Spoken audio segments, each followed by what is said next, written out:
राम सातपुते या ठिकाणी चांगल्या चांगल्याला घोडा लावून इथपर्यंत आलेला कार्यकर्ता आहे। आम्ही धमकी देणारा नाही, तो जो धमकी द्यायला लावणारे त्याला भर चौकात नागडा करून मारू।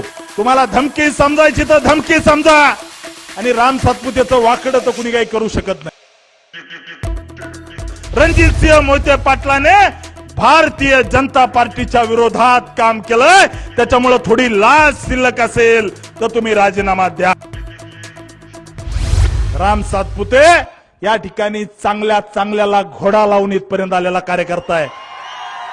असा चालेला नाहीये, चांगल्या चांगल्याला घोडा लावून इथपर्यंत आलोय, त्याच्यामुळे काळजी करायचं कारण नाही। आमच्या कार्यकर्त्याला मारलं, कार्यकर्त्याला जर त्या ठिकाणी धमक्या दिल्या, आम्ही धमकी देणारा नाही, तो जो धमकी द्यायला लावणारे त्याला भर चौकात नागडा करून मारू, भर चौकात। हे या ठिकाणी सांगतो, आणि अनेकांना तुम्हाला धमकी समजायची तर धमकी समजा, आणि राम सातपुतेचं वाकडं तर कुणी काही करू शकत नाही। मी लेचा पेचा नाहीये, मी लढणारा कार्यकर्ता आहे। त्यामुळं मार्कडवाडीत काय झालं हे इथल्या जनतेला माहिती आहे। या गावामध्ये 21 कोटी 89 लाख रुपयाचे आपण कामं केले। या मार्कडवाडीमध्ये त्या ठिकाणी रणदिवे वस्तीवरती आपण सभा मंडप बांधला। काम जर सांगायला झाले तर गोपी शेठ तुम्हाला त्या ठिकाणी भाषणाला वेळ पुरायची नाही, त्याच्यामुळे हे 3 पानाची कामं या मार्कडवाडी गावामध्ये आपण मागच्या 5 वर्षामध्ये केले। माझं घर इथून 3 किलोमीटर अंतरावर आहे, त्यामुळे इथला माणूस उठला की माझ्या घरात सारखा माझ्या घरामध्ये असतो, माझ्या घरातल्या सदस्यासारखा माझ्या घरामध्ये असतो। अशी इथली जनता आहे, त्यांच्या सोबत राहणारा मी माणूस आहे। मोहिते पाटलांची या ठिकाणी गुलामी या गावाला कधी मान्य नाही, म्हणून इतक्या मोठ्या प्रमाणात मतं झाले। मीडियावाल्यांना मी सांगतो, मीडियावाले काय बातम्या लावतात की मार्कडवाडी ग्रामस्थांचा ठराव। अरे त्या मोहितेंच्या 4 टकुरेने आम्हाला मतदान घ्यायचं म्हणजे गाव होत नाही।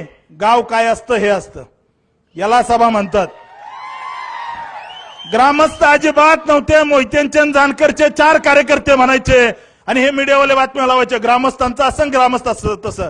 ग्रामस्थांचा काही एक संबंध नाही। मोहिते आणि जानकरच्या 4 लोकांनी म्हणलं म्हणजे गाव होत नाही। गावाने 1003 मतं दिलेत।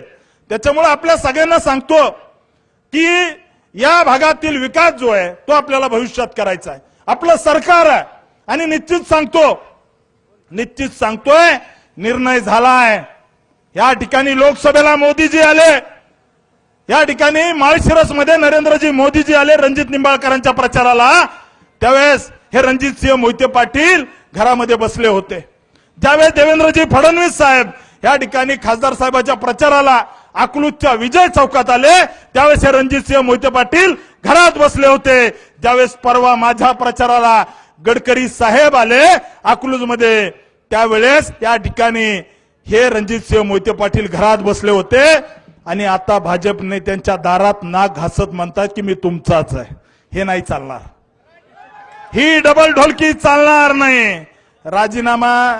राजीनामा घ्यायचा नसतो, थोडी लाज शिल्लक असली तर राजीनामा द्यायचा असतो। लाज शिल्लक असली तर या मंचावरून, मार्कडवाडीच्या मंचावरून मी रणजितसिंह मोहिते पाटलाला सांगतो, थोडी जनाची नाही मनाची लाज शिल्लक असेल तर राजीनामा देऊन टाका, राजीनामा देऊन टाका। कारण तुम्ही भाजपच्या विरोधात काम केलंय।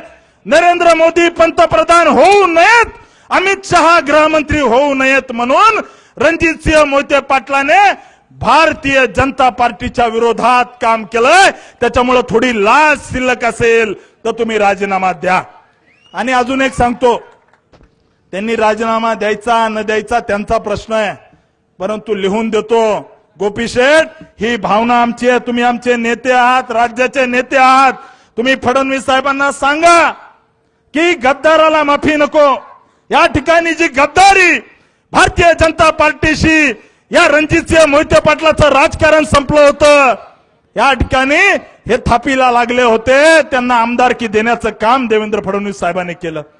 या ठिकाणी शंकर कारखान्याचं जे धुराडं पेटलंय ते देवेंद्र फडणवीस साहेबांनी 113 कोटी रुपये दिले म्हणून पेटलंय, आणि त्यांनी आपल्याशी गद्दारी केली आहे। तुम्ही फडणवीस साहेबांना सांगा की गद्दारांना माफी करायची नाही। मी साहेबांच्या कानावर टाकलंय, या ठिकाणी पडळकर साहेब तुम्हाला मी सांगतो, जर या ठिकाणी लवकर हकालपट्टी झाली नाही तर भारतीय जनता पार्टीचे कार्यकर्ते रक्ताने पत्र लिहून पार्टीला पाठवतील की या गद्दाराची हकालपट्टी झाली पाहिजे.